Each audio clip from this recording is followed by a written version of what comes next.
حضرت حمزہ رضی اللہ تعالیٰ عنہ کا جنازہ 70 مرتبہ کیوں پڑھایا گیا؟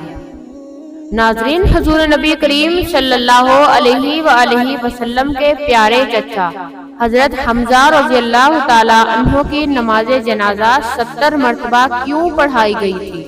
حضرت حمزہ بن عبد المطلب رضی اللہ تعالیٰ عنہ کو کس نے شہید کیا اور آپ رضی اللہ تعالیٰ عنہ کا کلیجہ کس نے چبایا؟ جب حضور صلی اللہ علیہ وآلہ وسلم نے حضرت حمزہ رضی اللہ تعالیٰ عنہ کی لاش دیکھی جو بری طرح مبارک اعضاء کو کاٹ کر مسخ کر دی گئی تھی تو کیا قسم کھائی تھی؟ حضرت حمزہ رضی اللہ تعالیٰ عنہ کی قبر انوار کہاں واقع ہے؟ یہی ہماری آج کی ویڈیو کا موضوع ہوگا، اور آج ہم آپ کو حضرت حمزہ بن عبد المطلب رضی اللہ تعالیٰ عنہ کی شہادت کا انتہائی دردناک واقعہ سنائیں گے۔ ناظرین، ماہ شوال سن 3 ہجری میں غزوہ احد پیش آیا۔ غزوہ احد میں مسلمانوں کے لشکر کی قیادت حضور نبی کریم صلی اللہ علیہ وآلہ وسلم فرما رہے تھے، اور صحابہ کرام رضوان اللہ علیہم اجمعین کی تعداد تقریباً 700 تھی، اور کفار دشمن کی قیادت ابو سفیان کر رہے تھے، اور مشرکین کی تعداد تقریباً 3000 تھی۔ حضور نبی کریم صلی اللہ علیہ وآلہ وسلم نے ایک پہاڑی پر 50 تیر اندازوں کو یہ ذمہ داری سونپی کہ وہ وہاں سے ہرگز نہ ہٹے جب تک انہیں حکم نہ ملے۔ جنگ شروع ہوئی، کفار کے بہادر جنگجو قتل ہوئے تو انہوں نے پسپائی اختیار کی اور بھاگ گئے۔ اس پہاڑی پر جو لوگ کھڑے تھے انہوں نے سمجھا کہ مسلمان جیت گئے ہیں۔ اس پہاڑی والوں نے سوائے 3 افراد کے اپنی جگہ چھوڑ دی۔ دشمن نے پہاڑی کو خالی دیکھا تو پہاڑی کے پیچھے سے گھڑ سوار دستوں کے ذریعے حملہ کر دیا۔ ناظرین، اس دستے کے سالار حضرت خالد بن ولید تھے جو اس وقت تک مسلمان نہیں ہوئے تھے، جبکہ پیدل فوج بھی واپس پلٹ آئی۔ یوں جنگ کا پانسا پلٹ گیا۔ میدان جنگ میں حضرت حمزہ رضی اللہ تعالیٰ عنہ جس جانب نکلتے دشمنوں کی صفیں الٹ دیتے۔ وہ دونوں ہاتھوں میں تلوار لیے محض پیکار تھے۔ ارتقاطہ بن شرحیل کو قتل کر کے بعد صبا بن عبد العزیز غشبانی ان کے سامنے آیا۔ یہ شخص بڑا بہادر تھا، ابو نیاز کی کنیت سے معروف تھا۔ حضرت حمزہ رضی اللہ تعالیٰ عنہ نے اسے پکار کر کہا، او ام انمار کے بیٹے، کہاں جاتا ہے؟ ادھر آ، ذرا 2 ہاتھ کر لے۔ یہ سن کر وہ بھی ہنکارتا ہوا آپ کی جانب بڑھا۔ دونوں بہادر بھی تھے اور جنگ کے رموز و اسراف سے بھی واقف تھے، چنانچہ دونوں ایک دوسرے سے حملہ آور ہوئے۔ حضرت حمزہ رضی اللہ تعالیٰ عنہ نے ایسا کاری وار کیا کہ ابو نیار ڈھیر ہو گیا۔ ناظرین، جنگ بدر میں حضرت حمزہ رضی اللہ تعالیٰ عنہ کے ہاتھوں قریش کے معزز گرانوں کے بہت سے ذی وقار سردار موت کے گھاٹ اتر گئے تھے۔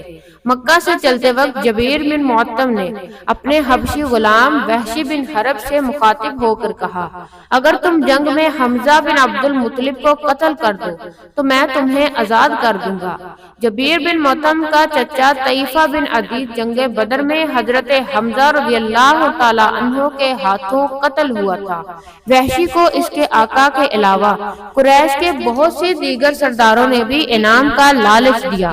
خاص طور پر سالار لشکر ابو سفیان کی بیوی ہندہ بنت عتبہ نے وحشی کو یہ کارنامہ سر انجام دینے کی ترغیب دلائی تھی۔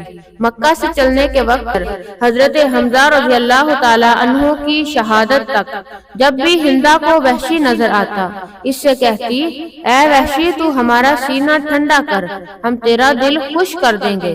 وحشی حضرت حمزہ رضی اللہ تعالیٰ عنہ کے مقابلے میں آنے کی جرت نہیں کر سکتا تھا، مگر اس کے پاس ایک ایسا فن تھا جس پر اعتماد کرتے ہوئے اس نے حضرت حمزہ رضی اللہ تعالیٰ عنہ کو قتل کرنے کی حامی بھر لی۔ وہ دور سے نشانہ باندھ کر اس مہارت سے نیزہ یا خنجر پھینکتا تھا کہ اس کا نشانہ کم ہی خطا ہوتا تھا۔ حضرت حمزہ رضی اللہ تعالیٰ عنہ زرہ نہیں پہنتے تھے۔ صبا بن عبد العزیز کو قتل کرنے کے بعد ان کا پاؤں پھسلا اور وہ گر گئے۔ اٹھنے لگے تو پتھروں کی اوٹ سے وحشی نے نیزہ پھینکا اور ان کی ناف سے نیچے جا لگا اور جسم سے آر پار ہو گیا۔ انہوں نے اپنے قاتل کو دیکھ لیا، زخم کھا کر وہ لڑکھڑائے اور گر پڑے۔ اس کے باوجود ہمت کر کے اور اپنے قاتل کی طرف بڑھنا چاہا، مگر پھر گر گئے اور شہادت کے رتبے پر فائز ہو گئے۔ یوں حضرت حمزہ رضی اللہ تعالی عنہ میدان احد میں شہید ہو گئے۔ حضرت حمزہ رضی اللہ تعالی عنہ کی شہادت پر کفار نے بے پناہ خوشیاں منائی۔ ہندہ نے حضرت حمزہ رضی اللہ تعالی عنہ کی لاش کا مطلع کیا، ناک اور کان کاٹ دیے، پیٹ چاک کر کے کلیجہ اور جگر نکال لیا۔ جگر کے ٹکڑے چبانا چاہے مگر نگل نہ سکی۔ ناک اور کان دیگر اعضاء جسم کا ہار بنا کر گلے میں ڈال لیا اور خوشی سے جھوم اٹھی، اور اس نے فی البدیہ اشعار کہے: ہم نے تم سے یوم بدر کا بدلہ لے لیا، اور ایک جنگ کے بعد دوسری جنگ کے شعلے تو بھڑکتے ہی ہیں۔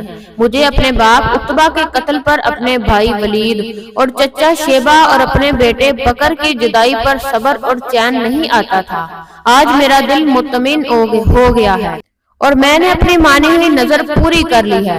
اے وحشی، تو نے میرے سینے کا غم دور کر دیا ہے اور میرے دکھوں کا مداوا مہیا کر دیا ہے۔ وحشی کے احسان کا شکر ساری عمر کے لیے اپنے اوپر واجب کر لیا، جو میں ہمیشہ ادا کرتی رہوں گی، ہاں یہاں تک کہ میری ہڈیاں قبر میں گل سڑ جائیں گی۔ ہندہ بن عتبہ کے اشعار کا جواب اس کے ہم نام صحابیہ حضرت ہندہ بن اساسہ بن عباد نے دیا، جن کا ذکر ابن ہشام نے اپنی تاریخ میں لکھا ہے۔ ان اشعار میں سے پہلا شعر یہ ہے: تو بدر میں بھی ذلیل و رسوا ہوئی، اور بدر میں بھی ذلت ہی ذلت تیرا مقدر ہے۔ اے بہت غیبت کرنے والی بڑے کافر کی بیٹی، حضرت حمزہ کی شہادت تاریخ انسانی کے ان واقعات سے ہے جن کو کبھی فراموش نہیں کیا جا سکتا۔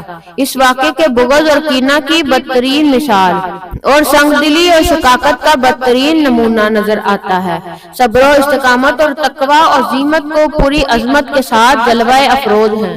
جنگ کے بعد جب حضور نبی کریم صلی اللہ علیہ وآلہ وسلم نے اپنے چچا کی لاش کے ٹکڑے میدان میں بکھرے ہوئے دیکھے تو آپ کی آنکھوں سے بھی آنسو آ گئے۔ فرتے غم سے آپ ایسے بے قرار ہوئے کہ تمام صحابہ بھی رونے لگے۔ آپ نے اپنے شہید چچا کی لاش سے مخاطب ہو کر فرمایا: اللہ کی رحمت تمہارے اوپر سایہ فگن ہو، تم رشتہ داروں کا بہت خیال رکھتے تھے اور ہر کار خیر میں سبقت لے جاتے تھے۔ اگر مجھے پھوپھی حضرت صفیہ رضی اللہ تعالی عنہ کے غم و رنج کا خیال نہ ہوتا تو میں تمہارے جسم کے ٹکڑے یوں ہی میدان میں چھوڑ دیتا تاکہ انہیں درندے اور پرندے کھا جائے اور تم قیامت کے دن انہی کے پیٹ سے اٹھائے جاؤ۔ اللہ کی قسم میں تمہارے بدلے میں کفار کے 70 آدمیوں کا مسئلہ کروں گا۔ حضور صلی اللہ علیہ وآلہ وسلم کے اس ارادے پر اللہ تبارک و تعالیٰ کی طرف سے آپ کو وحی کے ذریعے تذکیر کی گئی، اور قرآن مجید کی سورہ نحل کی آیت نمبر 126 میں اللہ تبارک و تعالیٰ نے ارشاد فرمایا: اور اگر تم سزا دو تو ویسی ہی سزا دو جیسی تمہیں اذیت پہنچائی گئی ہے، اور اگر تم صبر کرو تو بلا شبہ صبر کرنے والوں کے لیے صبر ہی اچھا ہے، اور تم صبر کرو، تمہارا صبر کرنا خاص اللہ ہی کی توفیق سے ہے۔ ناظرین، ابن کثیر اور امام القربی نے اپنی تفسیروں میں ان آیات کی شان نزول اسی واقعہ کو بیان کیا۔ اس حکم ربانی کے بعد آپ نے یہ ارادہ ترک کر دیا اور قسم کا کفارہ ادا فرمایا۔ نہ صرف یہ کہ بلکہ آپ نے مسئلے سے سختی سے منع فرما دیا اور حکم دیا کہ مسئلہ یعنی لاش کے ٹکڑے کرنا ہرگز جائز نہیں، حتیٰ کہ باول کتے کا بھی نہیں۔ حضور نبی کریم صلی اللہ علیہ وآلہ وسلم کا دل سخت غمگین تھا۔ اس موقع پر اللہ صبر کی تلقین بھی کی اور آپ کے زخموں پر مرہم بھی رکھا۔ آپ نے ارشاد فرمایا: مجھے حضرت جبرائیل علیہ السلام نے خوشخبری سنائی ہے کہ حمزہ بن عبد المطلب کو 7ویں آسمان پر جنت الفردوس اسد اللہ اور اسد الرسول لکھ دیا گیا ہے۔ حضرت حمزہ رضی اللہ تعالیٰ عنہ کی بہن صفیہ بنت عبد المطلب جنگ کی خبر کے سننے کے بعد مدینہ منورہ سے احد کی طرف روانہ ہوئی۔ جب حضور صلی اللہ علیہ وآلہ وسلم کو پتہ چلا تو آپ صلی اللہ علیہ وآلہ وسلم نے حضرت صفیہ کے بیٹے حضرت زبیر رضی اللہ تعالیٰ عنہ کو حکم دیا کہ وہ انہیں میدان جنگ سے دور ہی روک لے اور مدینہ واپس لے جائیں، کیونکہ اگر وہ اپنے بھائی کی مسلح شدہ لاش کو دیکھیں گے تو صبر کا بندھن ٹوٹ جائے گا۔ جب ان کے بیٹے نے انہیں واپس جانے کے لیے کہا تو انہوں نے فرمایا، میں اپنے بھائی کے بارے میں ساری خبریں سن چکی ہوں، میں جانتی ہوں کہ یہ اللہ کی راہ میں دی گئی عظیم قربانی ہے، میں جاہلیت کے طور طریقوں سے متفر ہوں، میں نہ بین کروں گی نہ گریبان پھاڑوں گی۔ چنانچہ حضور صلی اللہ علیہ وآلہ وسلم نے انہیں میدان میں آنے کی اجازت دی دی۔ جب عزیز بھائی کے جسم کے ٹکڑے بکھرے ہوئے دیکھے تو آنکھوں سے اشکوں کا سیل روانہ جاری ہو گیا، مگر زبان سے انا للہ و انا الیہ راجعون کے الفاظ ہی بار بار نکلے۔ پھر اللہ تعالیٰ سے التجا کی، اے اللہ، یہ قربانی تیری راہ میں دی گئی ہے، تو اسے قبول کر لے۔ اس کے بعد حضرت صفیہ رضی اللہ تعالیٰ عنہ حضور کے حکم سے واپس مدینہ چلی گئی۔ حضرت حمزہ رضی اللہ تعالیٰ عنہ کے جسم کے ٹکڑے کو جمع کیا گیا اور کفن پہنا کر جنازے کے لیے صفوں کے سامنے رکھ دیا گیا۔ حضرت صفیہ رضی اللہ تعالیٰ عنہ نے جاتے ہوئے اپنے بیٹے زبیر کو 2 چادریں دی تھی اور فرمایا تھا کہ اپنے ماموں کو ان میں دفنا دینا۔ حضرت زبیر نے دیکھا کہ ایک انصاری صحابی شہید ہو گئے ہیں جس کے جسم پر معمولی کپڑے تھے۔ انہوں نے ایک چادر اپنے ماموں کو کفن دیا اور دوسری چادر سے اس صحابی کو کفن پہنا دیا۔